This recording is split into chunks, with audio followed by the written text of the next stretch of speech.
India is inherently casteist. Whether you like it or not, Indian society is. Also, a lot of people get this thing that, oh my god, we can't find the EIC website anymore. That's because we forgot to renew the domain and somebody bought it. So, post this special, I'm not doing political comedy, social commentary anymore because I don't feel it's worth having that conversation because people don't want to have a conversation anymore.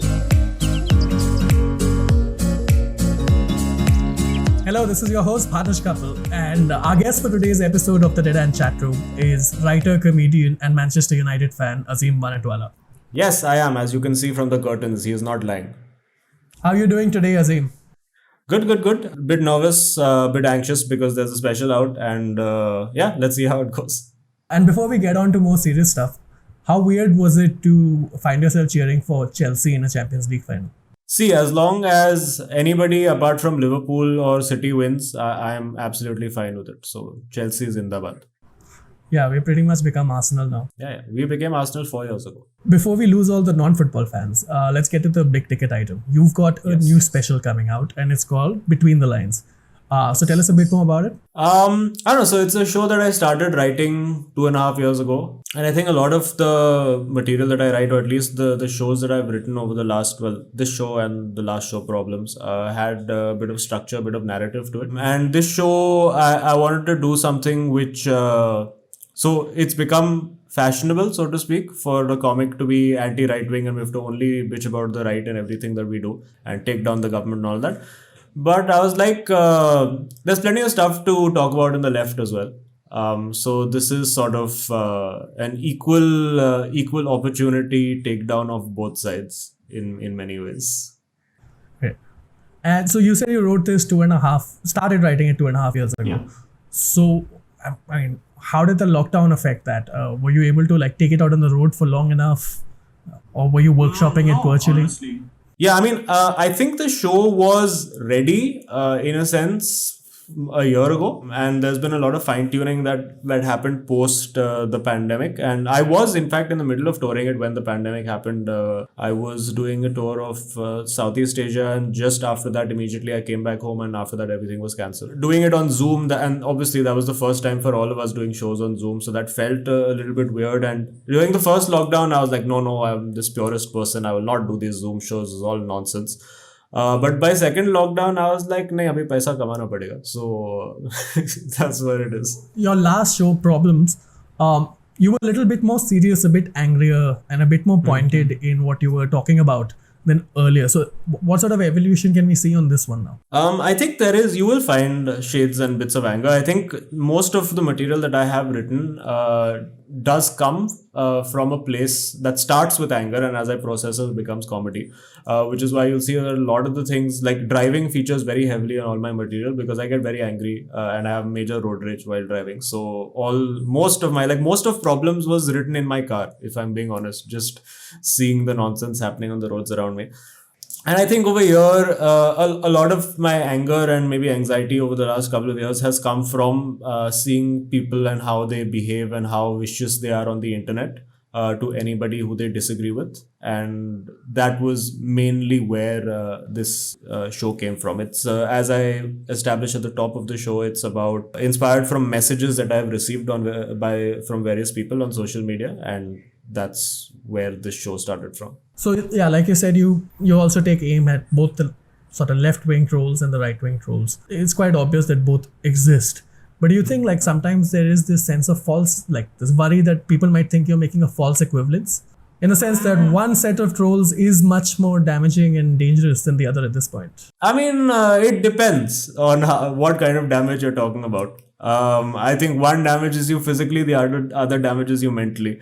And I'll leave you to decide which is which, and you'll come to know through the course of the special, because I think pretty much I spend a good half an hour, 35 minutes talking about mainly just the discourse that's on the internet of people not agreeing with people even though they're on the same side, and that's really what frustrates me, and that's where most of this material comes from.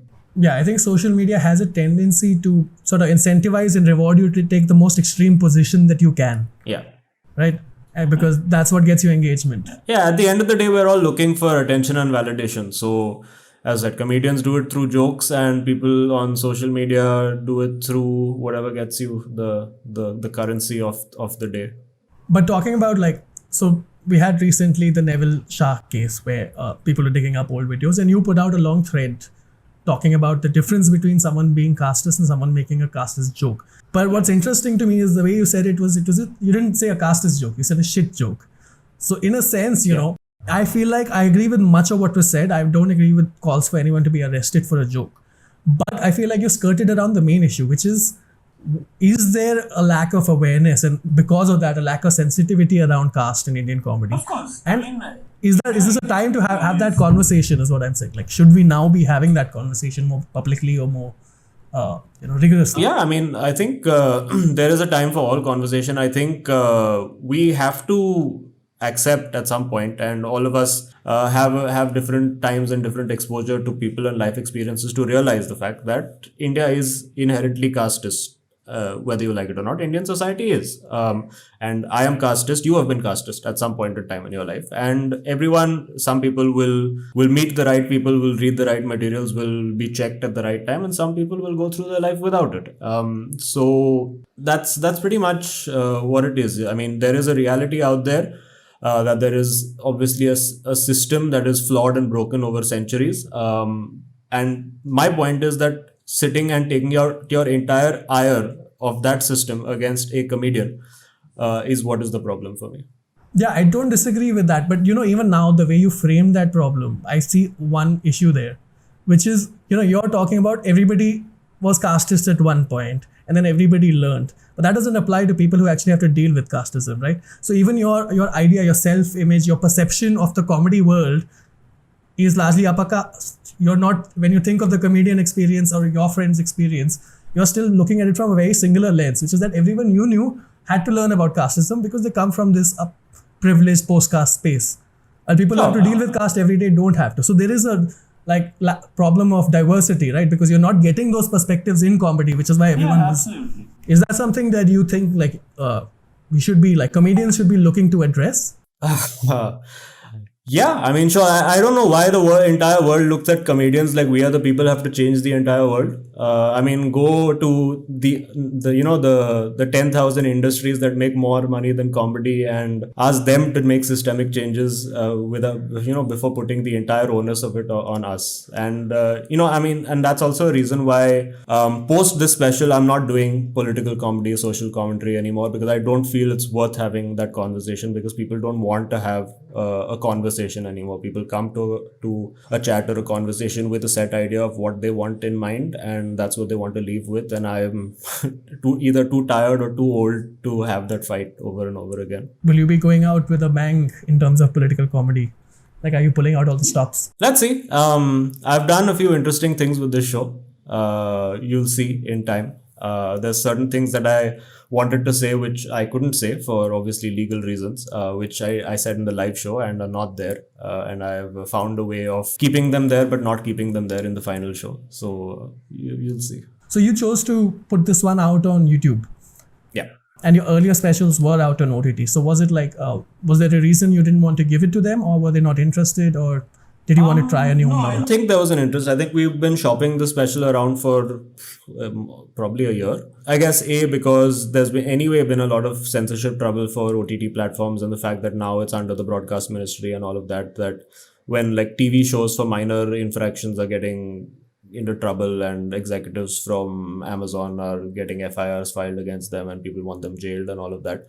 I don't think they would actively take a chance on something that can cause trouble for them. So I don't blame them for that, which is again another reason why if I want to survive and be able to pay my rent or live a decent life after this, can't be political comedy anymore. Tell us a little more about the sort of subscriber model that you're looking at for this. Yeah, I mean, it's a fairly straightforward thing. I wanted to keep it within the same ecosystem of YouTube rather than asking people to go to another platform. Like I will be putting out shorter clips of the special in the coming weeks, maybe 2 or 3 clips. And all you have to do is just scroll down and click join. You enter your card details and you can immediately watch it like within 30 seconds. So even though YouTube takes a large chunk of the commission from it, which is like 30%, I feel that it's worth it purely because of the amount of people, just the ease of being like, okay, I like this, I can immediately watch more of it.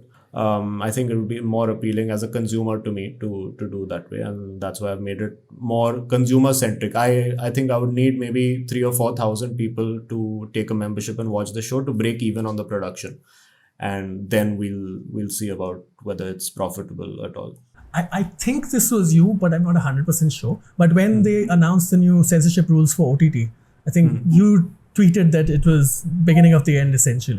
Yeah. So how do you see comedians now, especially people who deal with like slightly more edgy material? It doesn't even have to be political, right? There's a lot of cultural things that if somebody wants to make a problem out of it, then they can. So how do you see comedians now? Do you see like people either tailoring their content a lot more for OTTs or building their own platforms, or using other platforms? I think you'll see a mixture of both. I think you'll see with every law comes a loophole. There's always a way that you can circumvent something. So obviously maybe OTTs will be for the people who just want to play it safe, keep it clean, not get into trouble, make their money and leave, which is an absolutely acceptable way of living your life. That's totally fine. And for people who want to push the envelope, there are options like putting out your special on a YouTube or like a place like Vimeo or Patreon or that kind of stuff. I wanted to see how this model works because thankfully for me, I'm in a place in my career where I'm like, okay, if it doesn't work, it's not the end of the world for me. But I would like it to work, and if it works for me, then that allows people after me to get a little bit of encouragement and be like, okay, it doesn't have to be necessarily a Netflix or an Amazon all the time for a special. You can produce a special and you can get people to watch it and hopefully recover some of your money off it as well. Hopefully, yes, you can. Hopefully a lot of people tune in and watch. I've got just one final question before we leave. And I think you're probably sick of answering this one, but what is happening with EIC? Nothing, dude. We're chilling. I mean, we're all friends. We're enjoying our working on our solo stuff. It's just all the stuff that we wanted to do together, like Charcha, for instance, is not fun to do it on Zoom. And we can't do live shows. I think the moment lockdown ended, we did 1 or 2 episodes. And the other stuff like Outrage and all of that was honestly just so not advertiser or monetization friendly and cost a lot to produce and shoot, which was easy to do at a time when we had other sources of revenue as EIC, working on like advertising and digital consultancy and that kind of stuff, which is stuff that we weren't that interested in, hence don't do anymore. So we just I think all of us collectively decided that let's do the stuff that we're enjoying, whether it's individually or as EIC, and then see where it goes. Okay, that sounds great. Yeah, also a lot of people get this thing that, oh my god, we can't find the EIC website anymore. That's because we forgot to renew the domain and somebody bought it. So it's not like, no, EIC is gone. It's because we were, lazy. Is someone squatting on the domain and trying to get money from you? Please give me 1,000 Bitcoins. Yeah, I think it's some $2,500 right now. So if anyone has, please give. So Problems actually won the Critics' Choice Award at Dhaka last year, and the awards are coming again now. So are you hoping for another sort of a repeat victory? Let's see. As I said, the Problems was a very anti-right-wing thing, so it was very easy for people with liberal mindsets to agree with what I was saying. So let's see if I get the same agreement with the same passion for this show. Between the Lines is now available on YouTube, and you can view it after subscribing for only rupees 2.99. It's been fantastic having you on the show, Azim. Thank you so much. My pleasure.